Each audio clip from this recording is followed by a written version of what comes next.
Donc résumé du cours sur la leçon sur les réactions acide-base, mais aussi sur l'étude d'une transformation chimique par deux méthodes détaillées et rapides, sur la réalisation de solutions et donc la différence entre concentration apportée et concentration massique, et aussi sur les formules de Lewis. Donc ça fait une grosse leçon quand même, finalement. Alors, je commence par ça. Donc ça, je pense que vous devez connaître. Donc, quand on étudie une transformation chimique, il y a deux façons. Soit on fait un tableau d'avancement, soit on n'en fait pas. Alors, quand on fait un tableau d'avancement, c'est un peu long. Donc ça, je pense que vous connaissez. Donc, il faut simplement, ce qu'il faut faire, ce qu'il faut bien avoir à l'esprit, c'est que les quantités introduites ici n'ont rien à voir avec les coefficients stoichiométriques. Ici, on met les quantités que l'on souhaite. C'est l'expérimentateur qui décide. J'aurais pu mettre 1,6 mol et 1,7 mol. Le solvant, en général, c'est l'eau, donc c'est en excès. Voilà, ça. Et donc, on le dessine comme ça. Alors, donc, aussi, oui, ce qu'il faut savoir, c'est que les quantités de réactifs, elles diminuent au cours du temps, donc c'est normal qu'on ait un moins, et les quantités de produits augmentent. Voilà. Donc, du coup, quand les quantités de réactifs qui diminuent, alors on met un signe moins, et puis ensuite, on écrit le coefficient stoichiométrique, moins 3x, ici, moins 2x. Et là, donc, c'est des quantités qui apparaissent, donc, plus 7x, avec le coefficient ici. Donc, on écrit cette ligne-là, on recopie cette ligne-là en mettant x max ici, et ensuite, il faut chercher x max. Alors, pour chercher x max, eh bien, on pose cette relation-là, ce membre-là égale 0, et on résout l'équation. On résout l'équation, donc on trouve x égale 20. Ensuite, ceci égale 0. Cette quantité-là égale 0, et on résout. Alors, il faut garder le x max le plus petit. Voilà, on retient x max le plus petit. Et ensuite, on remplace par la valeur de x max. Donc ici, donc ça fait forcément 0. Voilà, et ici, donc ça fait 0,4, 0,4, donc ça fait 0,30. Voilà, donc excès. Et ici, ça va faire du 1,4. Voilà. Ça, c'est détaillé. Alors maintenant, étude de transformation chimique rapide. Alors, j'ai pris la même équation. Voilà. Donc, on écrit ce qu'on appelle, ce qu'il faut connaître, c'est l'expression, c'est le bilan molaire.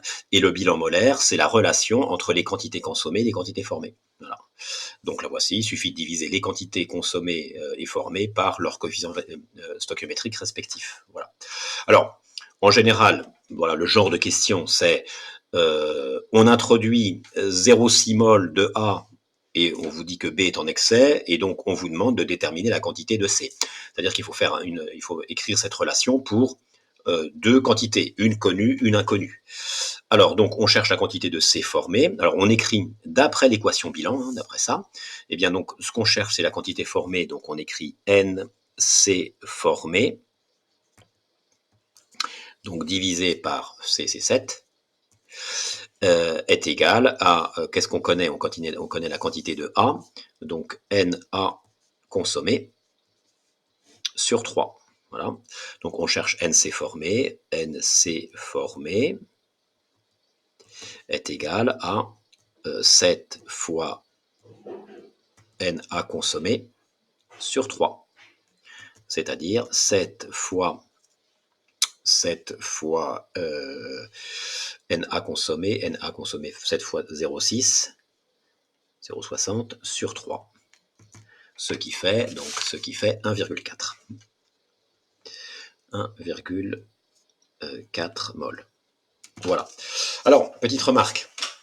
Là, dans l'énoncé, on disait que B est en excès. Mais on aurait pu vous dire, on introduit 0,6 mol de A, par exemple, et 0,7 mol de B. Et puis, déterminer la quantité de C. Donc, il faut faire attention. À ce moment-là, il faut chercher le réactif en défaut. Ce calcul, on doit le faire avec le réactif en défaut. Sinon, c'est faux. Si on prend le réactif en excès, c'est faux.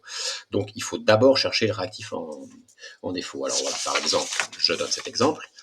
On introduit 0,6 mol de A et 0,6 mol de B. Quel est le réactif en défaut? Donc, il faut, pour trouver le réactif en défaut, faire le calcul suivant. donc diviser la quantité de A introduite par son coefficient stoichiométrique, et pareil pour B, hein, diviser la quantité introduite par son coefficient stoichiométrique, c'est ce que j'ai mis là. Donc voilà, on trouve ça, et donc du coup, on aboutit donc au résultat suivant, c'est que NA intro divisé par 3 est inférieur à NB intro divisé par 2. Donc ça veut dire que A est en défaut, d'accord? A est en défaut. Et donc si on doit faire des calculs avec les réactifs, c'est celui-là qu'il faut prendre, d'accord? Ne pas oublier cette règle. Ensuite, les solutions, réalisation de solutions. Alors, donc je réalise une solution, je mets un sel, un soluté, CaCl2, je mets de l'eau, une fiole jaugée de 100 ml, je dissous, j'agite, on agite, on dissout le sel, on complète la fiole d'eau distillée et on obtient cette solution. On calcule la concentration dite apportée, parce qu'on apporte le soluté, donc c'est CaCl2, donc c'est la quantité introduite divisée par le volume de solution. La quantité introduite, c'est 0,1 mol. Le volume de solution en litres, c'est 0,100 millilitres. Donc, ça fait 1 mol par litre. Donc, ça, vous connaissez. D'accord ?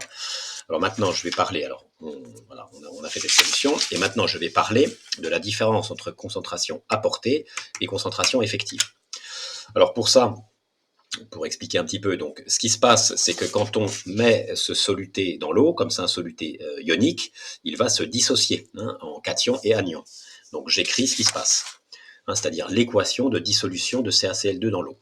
Donc ça, c'est le soluté solide, je le mets dans l'eau, et le soluté, donc le composé ionique se casse en deux, en cation et en anion, en équilibre, donc 2 Cl, 2 Cl, bon, voilà, c'est équilibré. Bon, alors maintenant on définit la concentration effective, c'est la concentration d'une espèce effectivement, c'est pour ça que ça s'appelle effective, concentration d'une espèce effectivement présente dans la solution, et ça se note entre crochets. Donc dans cette solution, on a la solution une fois qu'elle est réalisée, on n'a pas cette espèce-là, en revanche, on a les espèces Ca2+, et Cl-.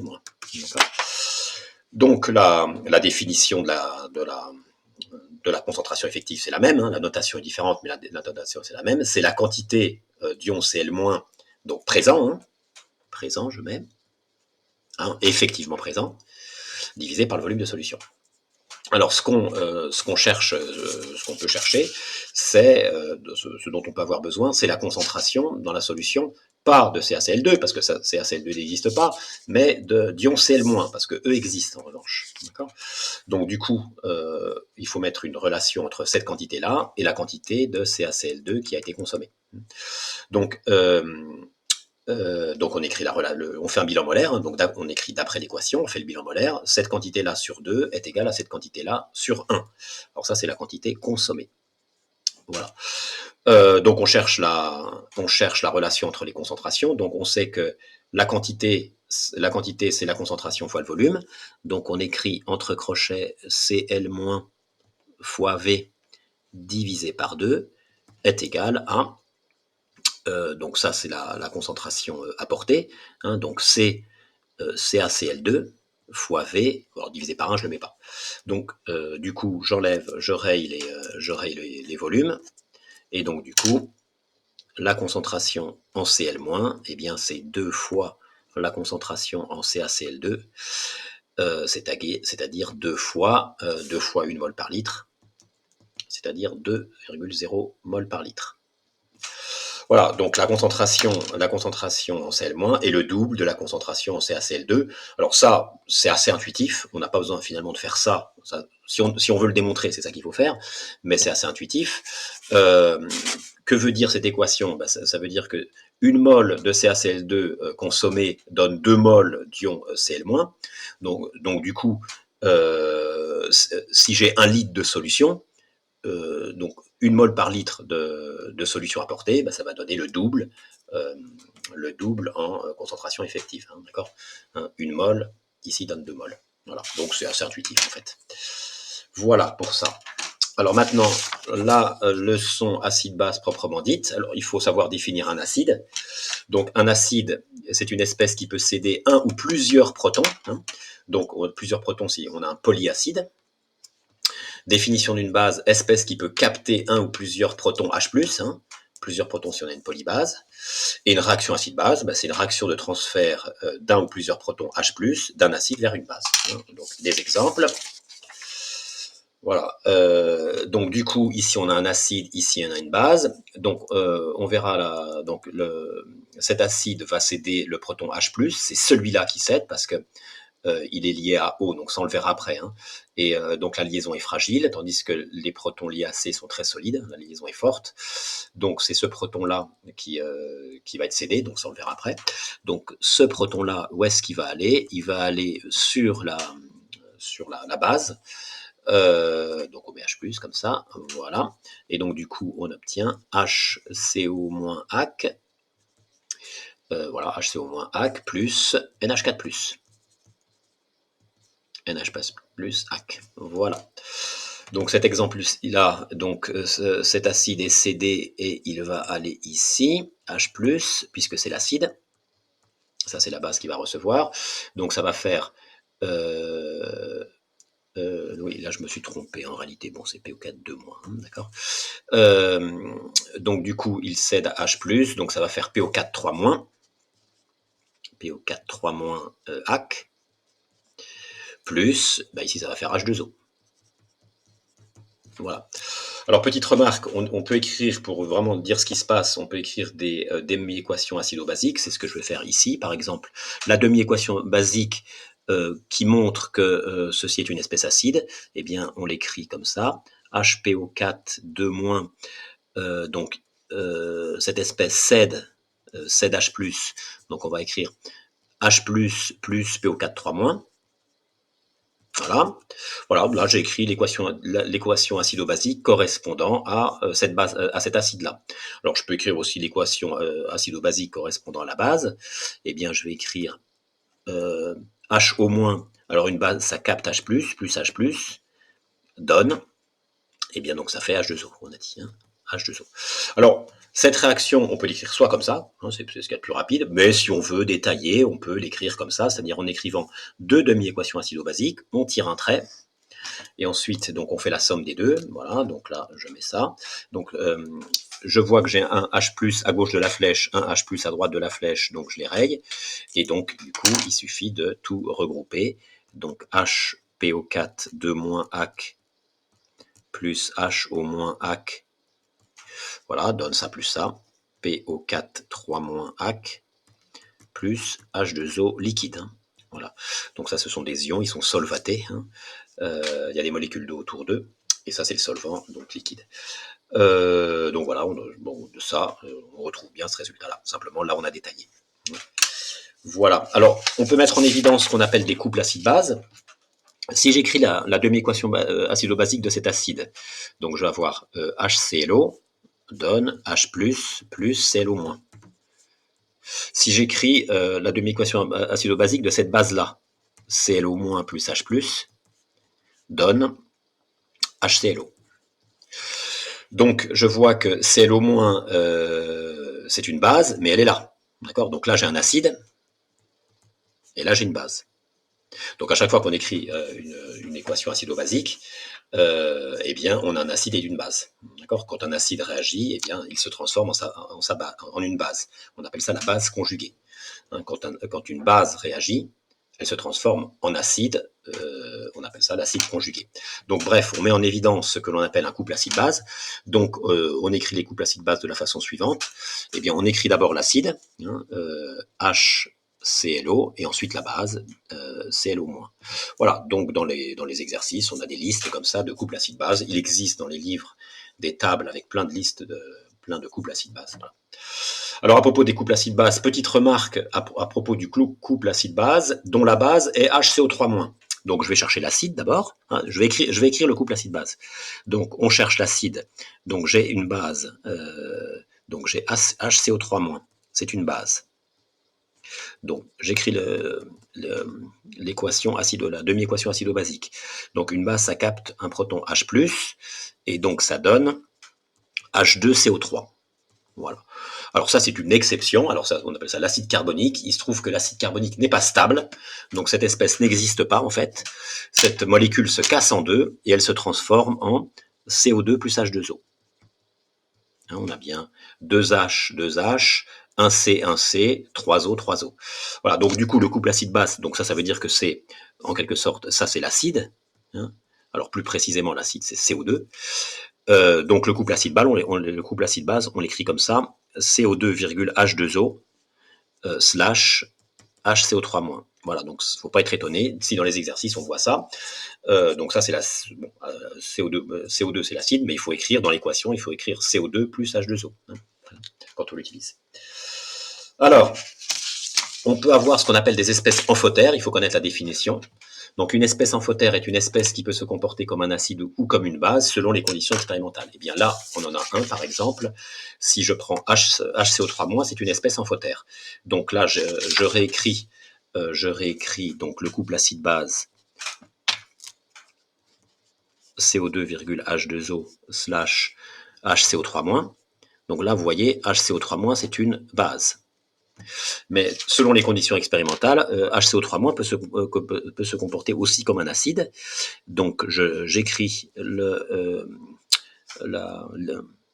demi-équation acido-basique, HCO3- donc en tant qu'acide cette fois-ci. Donc si c'est un acide, il cède H+. Si cède H+, il se transforme en CO3-. Et donc à ce moment-là, le couple acide-base, ça devient, je l'écris comme ça en dessous, HCO3- slash CO3-. Et donc ça, c'est un acide. Voilà, hein, donc cette espèce peut se comporter comme une base et comme un acide, et donc c'est une espèce amphotère. Alors il y a le couple qui est très connu, c'est avec l'eau. Alors l'eau en tant qu'acide, H2O, donc je mets acide. Alors l'eau en tant qu'acide, donc acide cède, donc H+, plus HO-. Voilà, donc ça me fait un couple H2O, HO-. Et puis l'eau en tant que base, une base capte H+, donc ça donne H3+. Donc du coup, ça donne le couple acide, donc H3+, acide base, H2O. Voilà, donc ça c'est connu. Voilà, donc on continue. pH d'une solution. pH d'une solution, bon ça vous connaissez, hein, pH inférieur à 7, solution acide, pH égale 7, solution neutre, pH égale supérieur à 7, basique. Alors d'où vient le pH? Le pH vient des ions H3+. Plus il y a d'ions H3+, plus la solution est acide. Plus il y a d'ions H3+, plus le pH est bas. Or ça se calcule. Hein. Voilà, donc la relation entre le pH et les ions H3+, c'est la suivante. C'est une relation un peu bizarre, mais c'est comme ça. Et donc comme on a un signe moins ici, plus cette quantité-là est grande, hein, bien plus le pH est bas. Hein. C'est positif, hein, les deux. Hein. On va avoir quelque chose de positif. Hein. Mais donc, et puis c'est intuitif. Hein. Si l'acidité vient des ions H3+, bah, plus il y en a, plus le pH est bas. Hein. Voilà. Donc ça, il faut savoir. Hein, d'accord. Ça, il faut savoir. Ça, il faut savoir. Alors ensuite, un exercice à connaître. Bon, voilà. Les exercices voilà, sur cette leçon à connaître. Eh bien, on mélange deux solutions. Celle-là contient des ions H3+ acides et celle-là contient une base HCO-. Voilà. On a le volume, on a les quantités en base, les quantités en acide. Et qu'est-ce qu'on demande? Donc on mélange, on obtient une solution. Hein, il va y avoir une réaction acide-base. Et puis on demande quelle est la valeur du pH à la fin. Voilà. Et on vous demande de dresser un tableau d'avancement. Donc j'ai commencé à l'écrire. Donc du coup, il faut compléter. Hein. Donc voilà, la seule question c'est dresser un tableau d'avancement, première question. Deuxième question, déterminer le pH de la solution. Voilà, ça il faut savoir, hein, c'est classique. Hein. Donc, alors, ça c'est un acide, donc acide cède, hop, il cède H+, ici, alors c'est ici hein, qui va céder. H+, donc ça on verra pourquoi c'est ici hein, que le H+ vient après. Donc ça fait H2O liquide parce qu'il y a plein d'eau, hein, plus HCOH, HAC. Voilà, alors les quantités, alors c'est les quantités, c'est pas les concentrations, donc les quantités, bon j'ai plus qu'à recopier, hein. Donc ici 0,030, ici 0,0010, donc ici excès 0. Ici, donc je retire moins coefficient stoichiométrique de 1 moins x, 0, 0, moins x, excès x. Je recopie cette ligne en mettant des petits m, x max,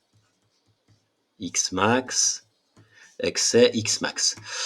Alors, le réactif en défaut, donc il faut résoudre les deux équations. Bon, il va de soi que c'est que xm, on va trouver xm égale 0,001 et xm égale 0,03. Donc c'est xm, c'est la valeur la plus petite, c'est 0,001.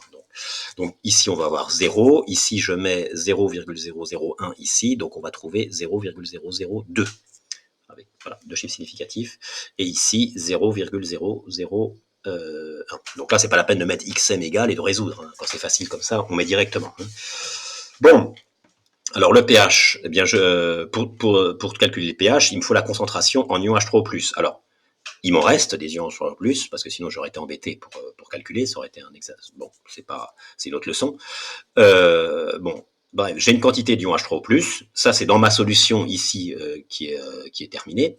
Donc, il faut que je calcule la concentration, et ensuite que j'utilise la formule pH égale moins log de H3O+. Donc je calcule la concentration en H3O+ finale, je peux mettre F, hein, voilà comme ça. Donc c'est la quantité d'ion H3O+ finale divisée par le volume total. Donc c'est-à-dire ça plus ça, attention, hein, faut pas oublier. Donc ce qui fait 0,020 divisé par ça nous fait du 100 millilitres, donc j'écris ça comme ça, 0,100, donc ce qui revient multiplié par 10, donc ce qui fait, ici la virgule, 0,20 mol par litre. Voilà, et ensuite pH égale moins log de H3O+, hein, pH égale moins log de H3O+, moins log de 0,020, et puis bon, voilà, on trouve c'est une certaine valeur, d'accord. Voilà.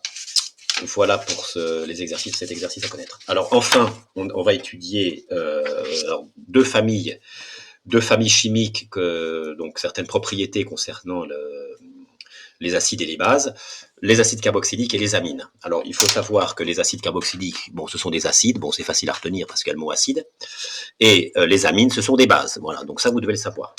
Donc quand on met un acide carboxylique et qu'on le mélange avec une amine, eh bien, il y a forcément une réaction acide-base. Alors les acides carboxyliques, je vous rappelle, c'est COH, d'accord. Donc voilà, ça je l'ai écrit en formule développée. On peut l'écrire aussi comme ça, on l'écrit souvent comme ça, hein, COH. Donc du coup, si on écrit la demi-équation acido-basique, alors ce qu'il faut savoir, c'est que c'est cet hydrogène-là qui est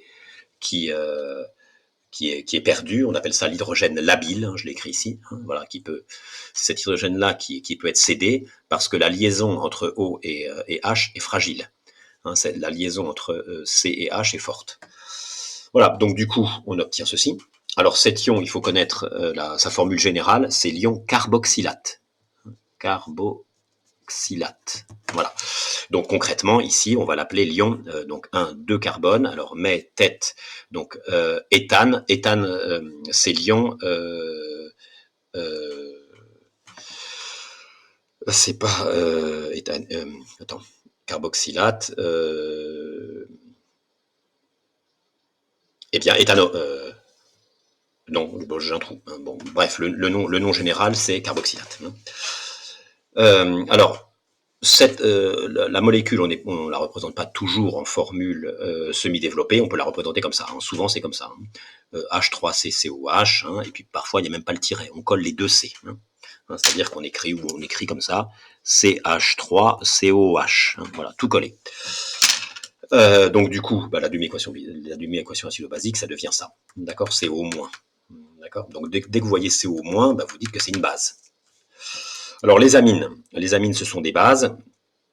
Voilà, donc j'ai représenté une amine ici. Hein. Donc une amine contient l'atome d'azote. Voilà. Donc si ce sont des bases, eh bien elles captent H+. Voilà. Alors le H+ va sur le N. Hein, voilà, ça vous devez le savoir. Le H+ va sur le N. C'est le N qui capte H+. Parce qu'il a un doublet de non-liant, mais ça on le verra après. Et donc, du coup, on obtient ceci, hein, NH3. Voilà.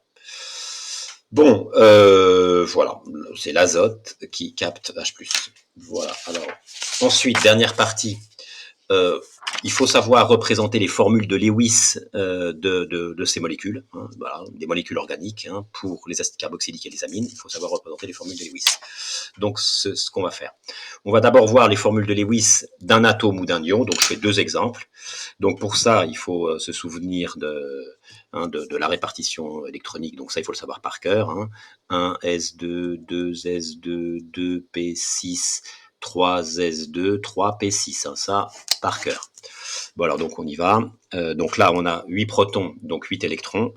Donc, 1s2, 2s2, 2p, donc j'en ai 4, j'en ai mis 4, il m'en reste 4 à mettre, 2p4. Alors, on représente la formule de Lewis, quoi. C'est pas tout à fait la formule de Lewis, mais on représente l'atome de cette façon-là. Donc, on met O et on écrit le nombre d'électrons de valence par des petits points, hein. Donc, il y en a 6. Donc, 1, 2, 3, 4, 5, 6. D'accord ? Donc, pour être stable, l'atome a besoin d'avoir sa couche de valence remplie, c'est-à-dire puisque c'est saturé à 6, 2 électrons. Ces 2 électrons, il va les prendre, entre guillemets, sur des atomes qui sont à côté de lui. Sur les électrons des atomes qui sont à côté de lui. Donc, j'en dessine un ici et un ici, par exemple. Voilà. Donc ça nous dit que l'atome forme 2 doublets, 2 liaisons, hein, 2 liaisons, et 2 doublets non liants. Doublets non liants. Et la représentation de Lewis de l'atome, on fait ça comme ça. On représente les doublets non liants par des traits comme ça. Et ces 2 atomes qui lui appartiennent, voilà, hein, c'est vraiment de l'atome, hein, c'est simplement les électrons d'atome qui sont prêts à recevoir un électron d'un autre atome pour former une liaison avec lui. Ça, c'est ce qu'on appelle la formule de Lewis de l'atome d'oxygène. Alors, si je fais maintenant la représentation de Lewis de cet atome, donc je l'écris, hein, donc, alors, l'atome a 8 protons, donc 8 électrons, mais comme j'ai un signe moins, ça veut dire que l'ion a gagné un électron en plus par rapport à l'atome. Donc, du coup, j'ai 9 électrons à répartir. Hein. 9 électrons à répartir, donc je vais rajouter un 5 ici. Donc, je recopie tout. 1s2, 2s2, 2p5. Donc, je représente l'atome avec ses électrons de valence, ses électrons externes.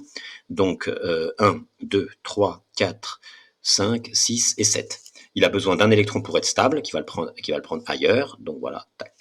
Donc, ça va faire une liaison, ou un doublet liant aussi, on dit, et 3 doublets non liants.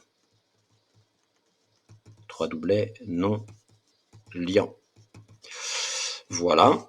Donc, du coup, la formule de Lewis de l'ion au moins, donc c'est comme ça. Donc, 3 doublets non liants et son électron. Et il y a le signe moins. Alors, pour ne pas confondre le signe moins avec les doublets non liants, on l'entoure comme ça. Hop.